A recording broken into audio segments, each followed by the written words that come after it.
Yeah, but so often in the marketing of what's healthy, they zero in on one aspect, or cows are bad for the climate, like one aspect, and they exclude the rest of the story. If you just zero in on one or two things, you could be right about those one or two things and miss and be wrong overall because you're missing the whole picture. Yeah, and that is such an important point because what we see typically in a lot of our work, it becomes very nuanced very quickly. It is Hmm. not that straightforward as in like you said, oftentimes there's a simplified narrative.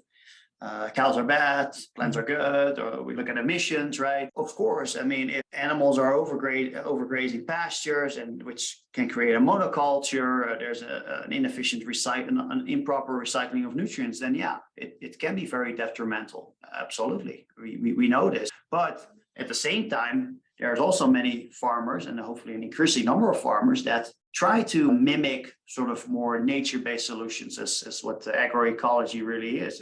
It's moving animals around regularly. So, during the grazing season, you can put them out on pasture and animals will graze the same plants, stay at the same spots, right? Or if the animals are moved properly and graze pastures only for a short period of time, leave plenty of plant matter, have good animal impact, and move on to the next pasture, then yeah, you can really start to see improvements over time in soil organic matter and plant biodiversity. And that is, of course, I think, a nuance that is oftentimes forgotten when we move through more simplified narratives and try to make these complex issues into a sort of a one sentence headline.